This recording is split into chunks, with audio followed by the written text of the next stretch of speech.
Well, it's great to have back to the settee Craig Young from Chorus. We did our inaugural settee session this time last year, and you're one of my first victims, I believe. So thank you very much for coming back. Obviously, we weren't nasty enough to you last time, so you've survived. Now then, for the purposes of this, you're giving a presentation this afternoon, and people watching this podcast are watching it because they can't get to the meeting. I suppose my first question really is, what are they going to miss? And can you summarise what you're going to say in 60 seconds, what you are probably going to spend 60 minutes talking about? Sure. So we're over halfway through the Rural Broadband Initiative, and so this afternoon between myself, Roger from Vodafone and Peter from Farmside, we're going to give an update on where we've got to with the program, and also let Vodafone and Farmside give a view on what that means for for service providers that are providing services directly to rural end users. And we're going to do a little bit about health and how rural health centres can connect to ultra-fast broadband. Just slightly relevant for this conference. Just a little. Overlaps. Yes. Yeah, that's really good. Might be quite helpful. So, this time last year, how much ground have we covered in the last 12 months? Well, I think the biggest change over the last 12 months is just how many more schools that we've delivered fibre to. And the corollary to that is that we've gone past a lot of rural health centres that are out there, in little environments and towns. And so we're about to write letters to all of those health centres that we've got fibre now running past, to let them know that if they want, that fibre services are available to them. And look, fibre in itself, technology is not the most exciting thing, it's what you do with the technology. And you'd know that the faster and the more reliable the service you have into your health centre, the more you can do with it. So like things we saw earlier in the week, a mobile MRI service. Well, if you could get that out into places like West Coast, the South Island, where there's a fibre connectivity, you can have a specialist sitting in Christchurch that can look at those MRIs in high definition as and when they've been taken, rather than having to truck or bus the person all the way over to the other side to Christchurch. Fantastic. Yeah. So, what's yet to do? How far have you got, and how far do you want to go?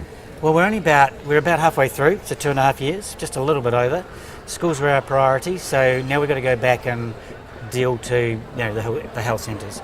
And the health centres, it's just not us. It's it's a combination of the health centre and their providers working out what sort of services they want into their location. And once they've done that and they talk to their service provider, we'll go back and look to hook it up. So it's going to be very much driven by the uptake from the health centres themselves. But we'll try and give them as much information as we can as to what they can and can't get. So who's going to be the very, very last person? We'll have to have a bottle of champagne and a ceremony for those people. So if I was listening to this and I was in rural medicine, would I think I'm going to be last? Who would I be if I was going to be last? Well, I can tell you who's not going to get it. Right. And that's a conversation I've been having this week, is Haast. So we're going to a lot of places, but Haast is an example of a place where we actually won't end up. Because the terrain to get down that coast all the way to Haast is actually very difficult when you're talking about a reliable piece of fibre that's in the side of the road. At the moment they're fed by a radio link, and it looks like they'll be fed with a radio link for quite a while. That's sort of an example of where we won't end up. Right. Any other Haast-like places? Well, there probably are, but some of the more, because we're going to every school, we're typically picking up most health centres that are in those sort of environments anyway. So I think it's a real benefit to the schools program. But another example is we were looking at East Cape. We weren't necessarily going around all the way around East Cape, but we did a deal with FX Networks, which is another service provider, and we jointly shared the cost of going all the way around the Cape. So if you know the East Cape at all, our fibre now goes all the way around that road, and anything that's on that road can be picked up. So that's really good news for, which is quite a remote community up there. That's fantastic.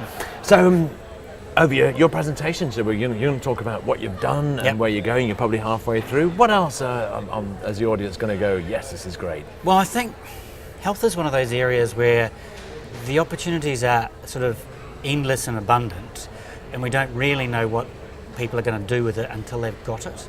It's a little bit like our Gigatown competition, which is bringing a gig speed to towns. We're sort of doing it so that people get it and find out what you can do with this ultra high speed. So I think health is a little bit like that. There's a lot of ideas, but until you actually get it and start playing with it, we won't really see it. But I think it'll be pretty exciting when we do.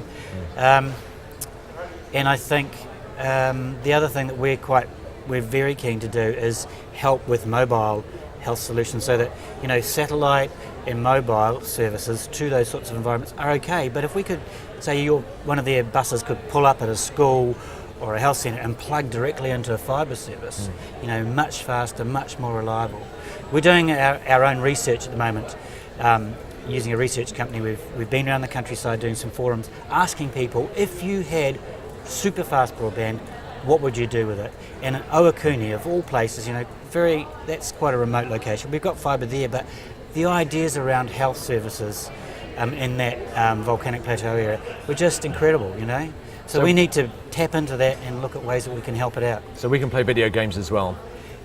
Yeah, if your DHB lets you. That they should do. Does, yeah. Well, we're going to have to leave it at that one. We're out of No time. problem. But Craig, really appreciate you coming. Thank you so much for No that. problem, And Buzz. good luck with the presentation. Thanks very much. Thanks for coming. See you later. Take care. Thank you.